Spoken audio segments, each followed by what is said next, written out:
Yo, Patreon, YouTube land, what's happening? It's your man CJ Williams. I'm QB. What's up? Man, we are back with another reaction. First time listen? Kind of, sort of. It's definitely a first time all the way through. Obviously, the singles were bangers, so I do remember / know them. For sure. But there's definitely some, I hope, some hidden gems deep cuts. or some the deep cuts are gonna be deep. Yeah, there you go. If you didn't see the thumbnail and you just automatically click, number one, salute to you. But This is Tupac, All Eyez on Me reaction. We're just doing disc 1 today. We're going to split up disc 2 in another video because this is a long ass album. What movie lane? Like Avatar. Man. Roots. Roots is a series. It's not This one did numbers, crazy numbers. First week sales, where we at? First week sales were at 566,000. Wow. It ended up going diamond soon after. Oh yeah, for sure. Is that because he passed? That boosted it. Yeah, okay. Absolutely. It was already popular, clearly, but yeah, dying definitely. Unfortunately, yeah. Unfortunately, that's how it goes. Damn. It was also nominated for best rap album at the Grammys. Who won? Did it say? Yeah, let me look. It was not him. It wasn't that Naughty by Nature year, was it? Nah, hell no. That was Me Against the World. Oh, okay. Which is I learned something. Look at me. Which is still crazy that won, but that's another story. We've got a comment on that too. We'll save that for later. Best rap album, The Score, Fugees won. Okay, I'm not mad at that. You're not? I'm not mad at the Fugees. You know what? All Eyez on Me. I mean, let's listen to it and then we'll see. That's true. And for the record, A Tribe Called Quest, Beats, Rhymes, and Life, Coolio, Gangsta's Paradise, and LL Cool J, Mr. Smith rounded out the category. Mr. Smith? Yeah. Okay. Shout out LL the GOAT. As always, if you want the full version, unedited, uncut, make sure you tap into the Patreon. Link is in the description. Support the channel. We much appreciate it. And of course, if you haven't seen our new merch drop, we have our Death Row Raised Me hoodies and tees. Yep. I didn't wear one today. I got the Cash Money joint on. That's still available too. But we also got Death Row. So make sure you tap into that. Exactly. More to come. More labels to come. Stay tapped in. Absolutely. Feel scars while driven in plus cars. It's like it's a rap star. It's nothing without God. Don't get a chance to do me like it did my nigga Ty. Ain't much man in jail. Niggas telling me to kill it. Knowing when I get out, they gon' feel it. Witness the realest. Ambitionz as a rider. Again, like I said, super popular B-side song. Like, right. This is it's not a single, but it might as well be because people hella familiar with it. Yeah, I thought it was a single, but Daz definitely did his thing. It's a super iconic or recognizable beat. Piano is crazy. For sure. And obviously, Tupac was always with the shits. Like, slightly paranoid, but definitely always down the ride. Yeah, and coming out of this is when he was fresh out. Yeah, like Suge bailed her. Everybody knows the story. Suge got the money from Jimmy Iovine or wherever the money came from, and then bailed him out, signed him on the spot, and he kind of came out reinvigorated with a different aggression, I would say. Definitely had a chip on his shoulder, and like I would say grudges. Like that's fair. Just want to get a lot of shit off his chest. He embraced that thug life. Fast. Even with the cover. I mean, he throwing up the West Side, even though, he's Baltimore's own. See you staring like you want it. Well, baby, if you got it, better front it. Let the liquor help you get a bonus. Every other city we go. Every other video. Everywhere I go, it's all about the groupie hoes. Waiting for niggas at the end of every show. No matter where I go, I see the same hoe. Every other city we I actually like this song. This is a guilty pleasure for a lot of people. I'm gonna be honest with you. It's mad catchy. That's what I'm saying. It's such a bop that even though they're talking about these hoes, it's just like, oh, but I'm still with it. It's like I think Jay-Z said it, but probably a lot of people have said it. Like, rap it.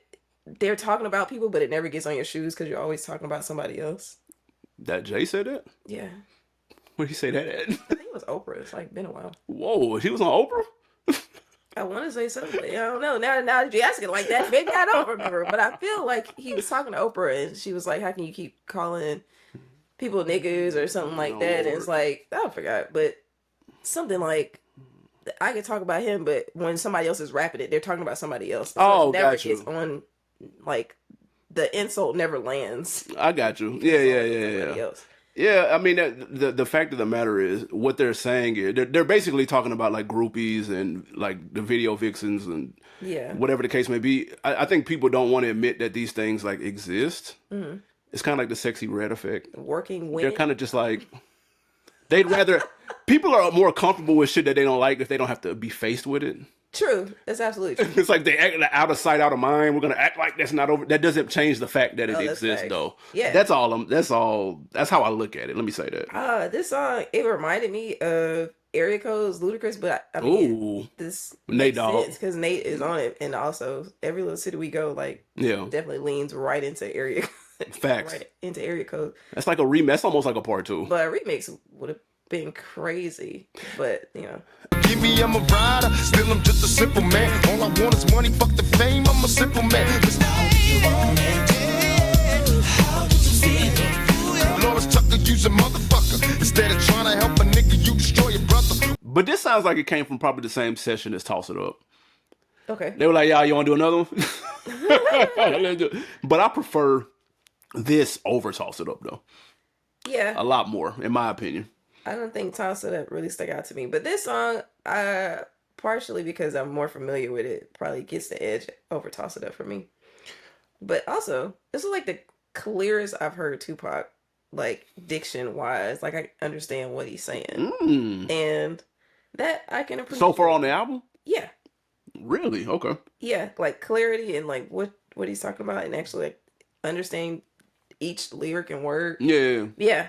Do some political statements in there. That's what I was gonna bring up. He threw it like right in the middle of the song. It's like, you asked me how I want it, and then you're gonna start talking about this lady who tried to get you censored, and then turn around the next verse talk about taxes. Yeah, for sure. Okay, are you trying to send us some subliminal messages? Like, you going through it for real? You can, hey man, there's more than one person you can ask, how do you want it? You want me to turn up?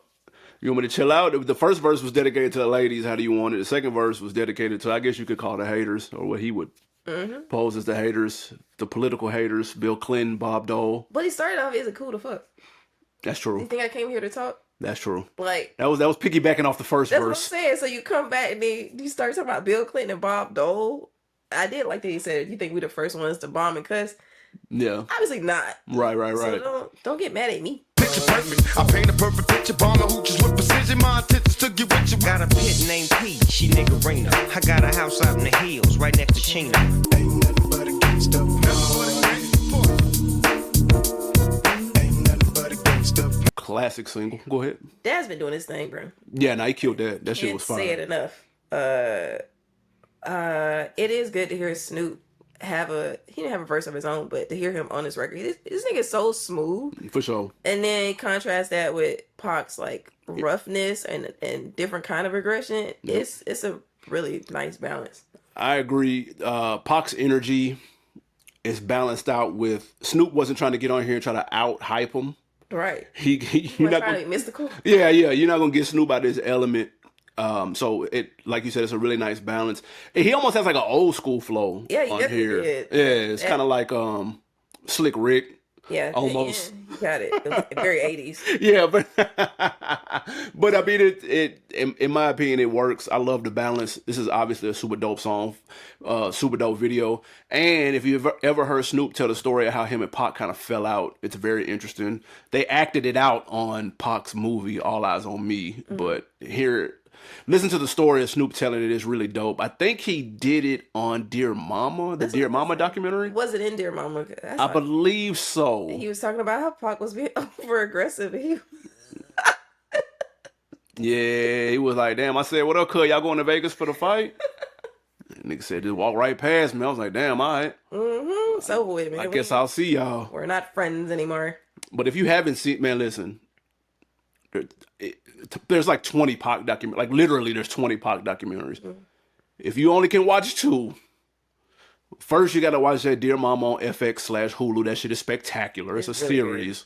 Yeah. And And then the second one is an actual documentary. It's the, oh, fuck, I just lost the name. I'm pissed. It's on the tip of my tongue. Resurrection. Okay. The Tupac Resurrection came out like maybe early 2000, but he's narrating. Pac is narrating it. Ooh. They chopped his vocals up. They always chop his Yeah. shit up. But they, I mean, you got to. he was no longer with us. Well, yeah. It's almost like AI. And AI didn't exist. Exactly. So they had to do their thing. But this is a fire documentary, though. It's cool hearing him. Those are the two recommendations. Dear Mama, I have seen, and it's really good because you get to hear a lot more of his mom's story and how they parallel. like it, in their relationship is really nice. My adversaries try like hoes, fully eradicate my foes. My lyrics explode on contact. Came in you hoes, I came to bring the pain. Hardcore to the brain. Being obsessed with this money making ain't nothing we fear. Fan favorite Pac B-side record. That piano loop is crazy. Devontae Swing, known for Jodeci production. Yeah, some Jodeci, early, Genuine, Missy, like all that swing mob stuff. Yeah. Timberland. Didn't know he had this beat in him, not gonna lie. Boy, he had, it's a little bit Bone Thugs and Harmony. Ooh. Just a taste. Ooh. You know? But yeah, definitely another Jodeci member representing, doing his thing. He didn't overcomplicate it like Casey and JoJo. Yeah, no vocals, just Pac going crazy, bringing the pain. One of my favorite, of course, that's a flip on the Method Man line. Yeah, one of my favorite lines was my only fear of death is reincarnation. That's a theme of his a lot, and at least in post or in Death Row and beyond.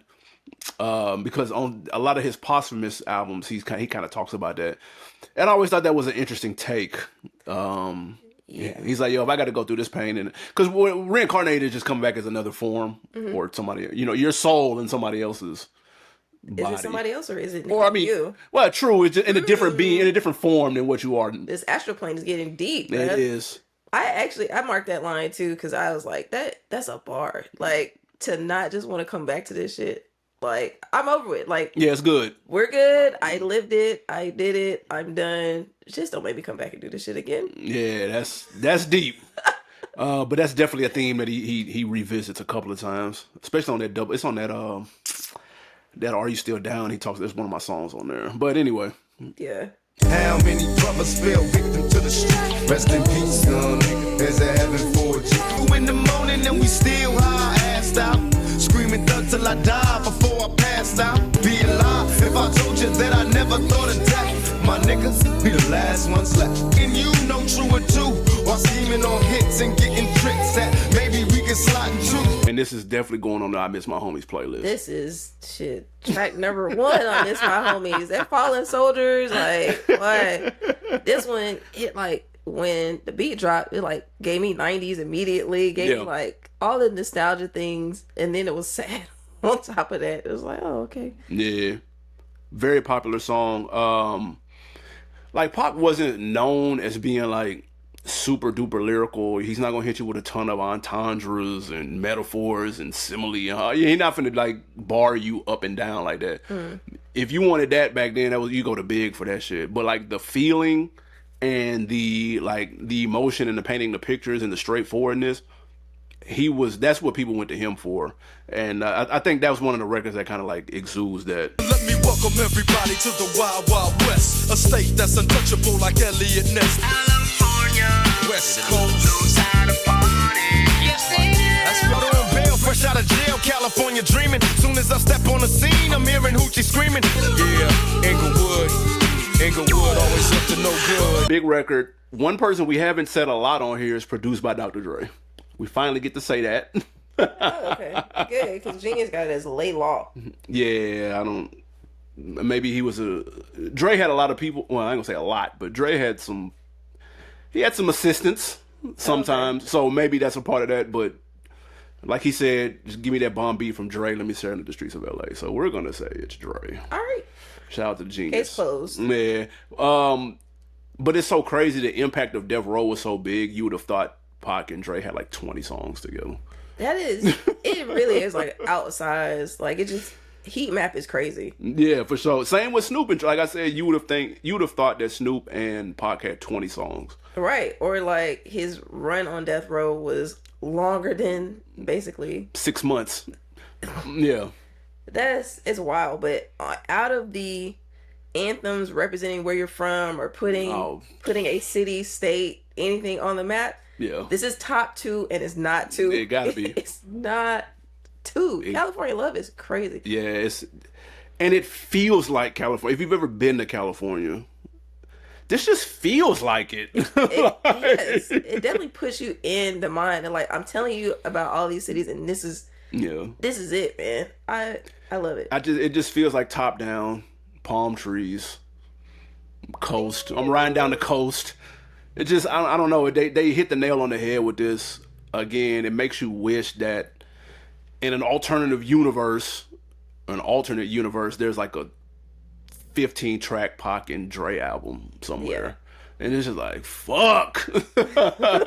This is all we get? Yeah, I mean, you know. Obviously, the video is crazy, too, though. The iconic video, for sure. Like, that's probably why it sounded... Because, one, videos were everywhere, and the marketing was just different then, so it just was pervasive. Like, shit was everywhere. Yeah, man, it's a classic song. What other songs with a city or state in it? Y'all let us know. Welcome to Atlanta. That's a big one. New York with Ja and Jada and them. Or you talking about Jay-Z's? Jay-Z, Alicia Keys. True. That one. Welcome to New York. You talking about that one? Yeah. What's the one with Nelly? Country Grammar. I mean, I feel like something gotta... St. Louis. You can find me in St. Louis. I wonder if you're wild or you act shy. Do you like to be on top or the backside? If you really wanna fuck with me, I'm ready. This is without question the worst song on this album. What is it? Then you got a 2-minute skit. Dog. The genius annotation. In this song, Tupac talks about having sex with a woman and asks her for her phone number, hence the title. He asked before or after he had sex with her. Hence the title. Huh. What compounds this tragedy of a song? Not tragedy. Is that I Ain't Mad At You would have been the perfect last song. It's right there. It is right. It's literally right there. This one, if you're gonna have what's your phone number on here, could have been sneaked in the middle, like somewhere between an outlaw feature, but like it should have been sneaked into the recycling bin. It did not stick the landing. You start with Ambitionz as a Ridah, and first it ends with "What's your phone number?" Dog. A time sample. I'm not mad at a time sample. Let me get that straight.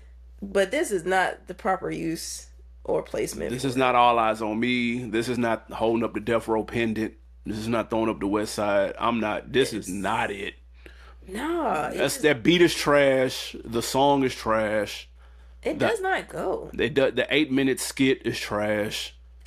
I don't know why would who sequenced that. Whose idea was to put this 1 on the album, 2 at the end, 3 after I Am Mad At You. I'm mad at them. I am mad at that. I'm mad at that. So that was a tragedy. I love this album, but that and songs like this are why.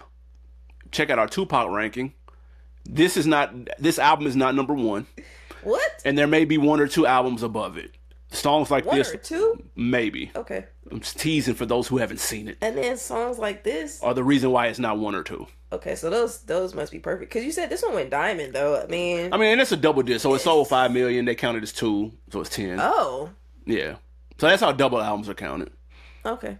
I'm still even if it went 5 million, that's not a. I know. Yeah, that's like. Yeah. All right. It take a little bit away. A little bit. A little bit. It's not pure album sales. I mean, I guess it is, but it's like, oh, I sold 1 million pairs of Nikes, but it's really 500,000 because I sold the left one and the right one. Okay. Is 500,000 something that sneeze that? No, not at all. But it ain't a million. Did you sell 1 million units? Yeah. I mean, Life After Death, the same thing. That went diamond too. And so Outkast went diamond to double disc. Well, never mind. Let's just keep that to myself. So, is it the same as a single disc? No, but no. Who did the single disc? I guess it was Eminem. Eminem 50 went diamond. Okay. Yeah. It's possible. No, for sure. Yeah. I think it's like 8 diamond hip hop albums. Yeah, but those 3 are double discs. Anyway. Yeah, it's a little cheat code. But let us know what you guys think. I want to know if you prefer disc 1 or disc 2. Also, again, check the merch shop. We've got the Death Row Raise Me. Death Row Raise Me t-shirt and hoodie, as well as, of course, the Cash Money Raise Me t-shirt and hoodie is available as well. You know what else is available? Talk to me. Shit. Snowfall shirts. Oh yes. Speaking of Snowfall, we've got the Franklin Saint shirt available. Just check out the site. You'll see what we just get your scroll on, man, and cop something. Support the channel. Subscribe to Patreon to get the full long form version of this. And we do have a comment to read though. Hold on, we can't forget the comments. Yes. We're going to Patreon for the comments. Shout out to Ricardo, Patreon subscriber. What's up, Ricardo? He left a message in regards to our Bone East 1999 when we talked about them being nominated for Rap Album of the Year but losing to Naughty by Nature. He said, Me Against the World should have won a Grammy that year. I wouldn't be mad if Bone would have won. Poverty's Paradise, still a great album, but not a classic like the Pac and the Bone. I don't doubt that at all. I haven't heard the Poverty's Paradise, but I That's feel the Naughty by Nature, right? for sure. I don't think there's a chance I'm gonna hear that anytime soon. Same, with all due respect. Shout out to Justin again on the same video. He said Dog Pound fires shots first on the song What Would You Do? We talked about the Bone subs thrown at Dog Pound on East 1999 and who came first, because I'm not familiar with that beef. Thanks for the clarity. Appreciate that. He also said the 16-bit console wars were no joke. You either had one or the other. If you had both, you were rich. You were Sega, right? Sega. I had the Sega and then I had the 64 later. 65. See, I had Nintendo and Super Nintendo. I skipped the Sega. I couldn't afford it. I wasn't rich, like he said. Big bank. Shout out to the people. If y'all had both Nintendo and Sega, salute to you. You did it. Yeah, you did it. You won the lottery. That's a win. Y'all, so keep the comments coming, guys. We're going to prioritize the Patreon comments, of course. But salute to YouTube. We may grab one on the next video. You never know. Leave a comment for any type of albums you want to see us revisit, preferably from the 90s. Some throwback. Well, it don't got to be from the 90s. Okay, but people keep saying, QB, why don't you put CJ on something? Okay, CJ has heard a lot of shit. Yeah, I haven't heard Poverty's Paradise. He hasn't heard everything, but y'all give me some ideas, and then we're gonna try to run them for sure. Something R&B. They say they want you to listen. I don't know. I've listened to a lot of R&B too. Did you listen to the tweet? No. Oh man, it's good. Okay. Is it? Yes. Are we sure? Let's ask T-Bex. Shout out to my guy. We appreciate y'all for tapping in. It's your man CJ Williams. Yeah, oh shit. You said who? I'm QB. Oh shit. To the next time, we out. Bye.